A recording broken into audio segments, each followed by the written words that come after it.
Hello everyone, आपके अपने YouTube channel exam और क्लासेस में आप सभी का स्वागत है। दोस्तों, जैसा कि आप सब जानते हैं कि आपको डेली एक हिंदी का प्रैक्टिस सेट प्रोवाइड कराया जा रहा है। तो दोस्तों, हिंदी के प्रैक्टिस सेट का आज अगला पार्ट है जो आपके सबके समक्ष मैं लेकर उपस्थित हूँ। दोस्तों, पूरी वीडियो आपको ध्यान से देखना है, वीडियो को बीच में कहीं भी कट नहीं करना है। इस वीडियो के माध्यम से आपको बहुत सारे ऐसे नए क्वेश्चन मिलने वाले हैं जो आपके परीक्षा के लिए बहुत ही उपयोगी, बहुत ही इम्पॉर्टेंट है। तो दोस्तों, पूरी वीडियो आपको ध्यान से देखना है। दोस्तों, जो चैनल पर नए हैं चैनल को सब्सक्राइब कर लें, बेल आइकन को ऑल से प्रेस करें जिससे सारी वीडियो को नोटिफिकेशन आपको समय समय पर मिलती रहे। तो आज के प्रैक्टिस सेट का पहला क्वेश्चन जो है हम शुरू करते हैं। तो आज का पहला क्वेश्चन जो है पुरोहित में उपसर्ग आपको बताना है। तो इस सेट में आपको बताना है कि पुरोहित में उपसर्ग, पहले क्वेश्चन में आपको बताना है कि पुरोहित में कौन सा उपसर्ग है। तो पुरोहित में उपसर्ग जो है पूरा जो उपसर्ग है इसे पुरोहित में उपसर्ग लगा है। आपको याद रखना है कि पुरोहित पुराधन ओहित यानी कि पुरोहित, तो पुरोहित में उपसर्ग जो है पूरा यह सही है। अगला है अवनत शब्द में प्रयुक्त उपसर्ग है। अवनत में उपसर्ग आपको बताना है कि अवनत शब्द में कौन सा उपसर्ग प्रयुक्त है। तो अवनत में जो है अ उपसर्ग प्रयुक्त है।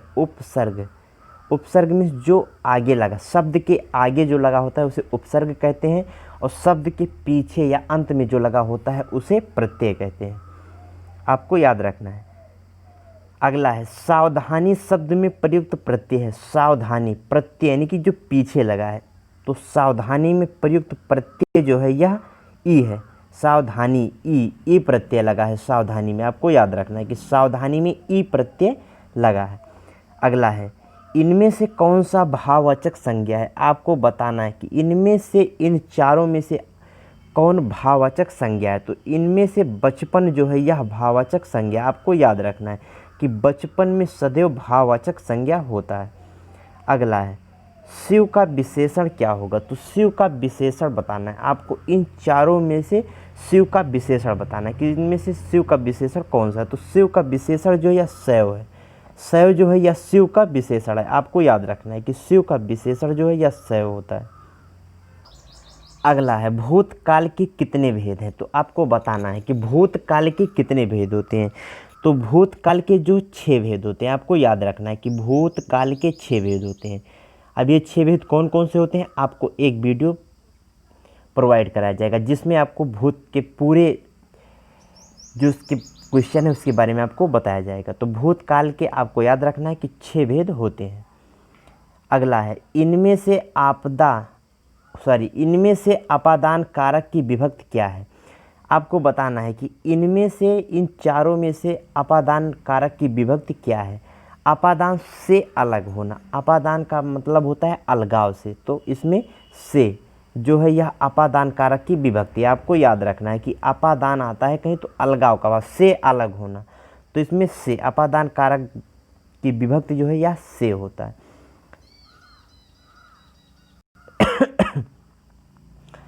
अगला है यथार्थ में कौन सी संधि है। आपको बताना है कि यथार्थ में कौन सी संधि है। तो यथार्थ में जो है दीर्घ संधि है। आपको याद रखना है कि यथार्थ में सदैव दीर्घ संधि होती है। इस बात को आपको याद रखना है। अगला है निम्नलिखित में से तत्सम शब्द का चयन कीजिए। आपको इन चारों में से तत्सम शब्द का चयन करना है। तो तत्सम शब्द जो है यह वर्षा तत्सम शब्द है, और ये तीनों जो है तद्भव शब्द है। आपको याद रखना है कि वर्षा जो है यह तत्सम शब्द है। आपको याद रखना है।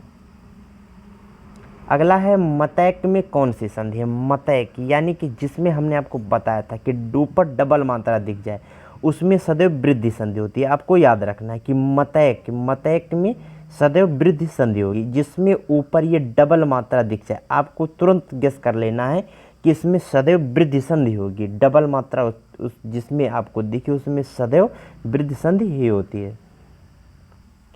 अगला है हिंदी किस भाषा परिवार की भाषा है। आपको इसमें बताना है कि हिंदी किस भाषा परिवार की भाषा है। तो हिंदी जो है यह भारूपीय परिवार की भाषा है। आपको याद रखना है कि हिंदी हमारी जो है यह एक भारूपीय परिवार की भाषा है। इतनी बात को आपको याद रखना है। अगला है हिंदी भाषा का जन्म हुआ था। तो हिंदी भाषा का जो जन्म हुआ था यह अपभ्रंश से हुआ था। आपको याद रखना है कि हिंदी भाषा का जन्म जो हुआ था यह अपभ्रंश से हुआ था। अगला है शुद्ध वर्तनी का चयन कीजिए। इन चारों में से आपको शुद्ध वर्तनी का चयन करना है। तो इसमें इनमें से शुद्ध वर्तनी जो है वह कृपा, कृपया जो है, कृपा जो है यह शुद्ध वर्तनी है। ये अशुद्ध, कृपा, कृपया, कृप ऐसे नहीं, कृपा, कृपा ऐसे लिखा जाता है। तो ऐसे कृपा आपको याद रखना है, कृपा जो है यह शुद्ध है। तो यह बी नंबर बिल्कुल सही है। अगला है जाके पाँव न फटे बिवाई सो क्या जाने पीर पराई का अर्थ है। आपको इसमें लोकोक्तियों का अर्थ बताना है कि जाके पाँव न फटे बियाई सो का जाने पीर पराई, यानी कि जिसके पाँव में, जिसकी या एड़ियाँ नहीं फटती हैं तो वह उस दर्द को क्या जाने। तो इसमें आपको बताना है, तो जो जिसके ऊपर बीतती है वही जानता है। तो इसका अर्थ होता है जिसके ऊपर बीतती है वही जानता है। क्या, जाके पाँव न फटे बिवाई सो क्या जाने पीर पराई, जिसके पाँव में जो है फटन नहीं होती है वह दूसरों की पीड़ा क्या जाने की, जिनके फटते उनकी कितनी पीड़ा होती है। तो इसमें आपको याद रखना है कि जिसके ऊपर बीतती है वही जानता है। अगला है जस दूल्हा तस बनी बारात का अर्थ बताइए। तो जस दूल्हा तन जो है बनी बारात, इसका अर्थ हो जाएगा सभी साथी एक ही जैसे। आपको तुरंत इसमें गेस करना है कि जस दूल्हा तन बनी बारात, यानी कि जैसा दूल्हा वैसी बारात, यानी कि इसमें सभी समान, यानी कि सभी साथी एक जैसे हैं। तो इसमें आपको याद रखना है, इसी बातों को आपको गेस कर लेना है कि क्या हो सकता है। तो यह बिल्कुल सही है। अगला है बे इंसाफी में प्रयुक्त उपसर्ग है। आपको इसमें उपसर्ग बताना है। बे इंसाफी, बे इंसाफी में बे उपसर्ग लगा हुआ है। आपको याद रखना है कि बे इंसाफी में जो है बे उपसर्ग लगा है, बे उपसर्ग लगा है। इतनी बातें आपको याद रखना। अगला है बहाव शब्द में प्रयुक्त प्रत्यय कौन सा है। तो प्रत्यय यानी कि बहाव, बहाव में प्रत्यय आपको बताना है। बहाव यानी कि जो प्रत्यय, यानी कि जो पीछे लगा हो। तो बहाव में जो आओ प्रत्यय लगा है। आपको याद रखना है कि बहाव, आओ बहाव, आओ प्रत्यय लगा है। आपको याद रखना है। अगला है पुरोहित में उपसर्ग है। आपको पुरोहित में उपसर्ग बताना है कि पुरोहित में कौन सा उपसर्ग है। अभी आप आगे आपको मिला था कि पुरोहित में उपसर्ग जो पूरा जो है यह उपसर्ग लगा हुआ है। आपको याद रखना है पूरा जो है पुरोहित में उपसर्ग लगा है। अगला है किस शब्द में आवा प्रत्यय नहीं लगा है। आवा प्रत्यय किन शब्द में नहीं लगा। इन चारों में आपको बताना है कि इनमें किस में आवा प्रत्यय नहीं लगा हुआ। तो इसमें जो है लावा, भुलावा में लगा है, दिखावा में लगा है, चढ़ावा में लगा है। लावा, आवा नहीं लगा इसमें, लावा में आवा प्रत्यय नहीं लगा है और इन सभी में लगा है। तो इसको आपको याद रखना है। अगला है किस शब्द में उपसर्ग का प्रयोग हुआ है। इन चारों शब्दों में आपको बताना है कि किन में उपसर्ग का प्रयोग हुआ है। तो इनमें जो है उपकार, उपसर्ग यानी कि उपसर्ग लगा है और सब में लाभदायक, यक, अपनापन, पढ़ाई, आई, इन सब में प्रत्यय लगा है और उपकार में उपसर्ग लगा हुआ है। अगला है निम्न में से किस शब्द में प्रत्यय का प्रयोग हुआ है। आपको बताना है कि इन सब में से किन में प्रत्यय का प्रयोग हुआ। प्रत्यय यानी कि जो पीछे लगता हो। तो धनिक इक प्रत्यय लगा है। आपको याद रखना है धनिक में प्रत्यय का प्रयोग हुआ है और इन तीनों में प्रत्यय का प्रयोग नहीं हुआ है। तो आपको याद रखना है धनिक में इक प्रत्यय का प्रयोग हुआ है। अगला है निम्न में से किस शब्द में प्रत्यय लगा हुआ है। तो आपको बताना है कि निम्न में से किस शब्द में प्रत्यय लगा हुआ है।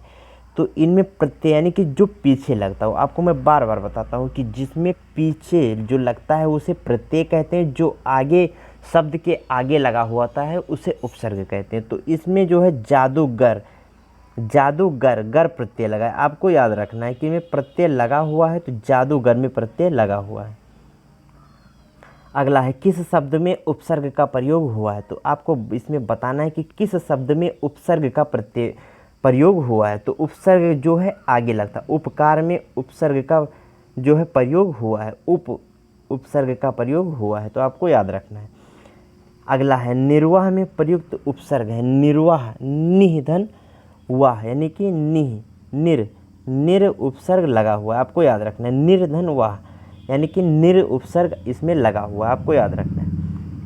अगला है किस शब्द की रचना प्रत्यय से हुई है, तो इसमें आपको बताना है कि किस शब्द की रचना जो वह प्रत्यय से हुई है।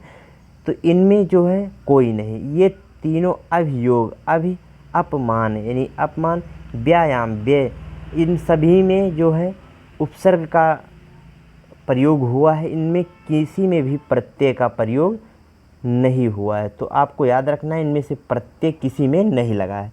इन तीनों में उपसर्ग से ये शब्द रचना हुई है, लेकिन इनमें प्रत्यय नहीं लगा हुआ, आपको याद रखना है। इसका उत्तर हो जाएगा डी, इनमें से कोई नहीं।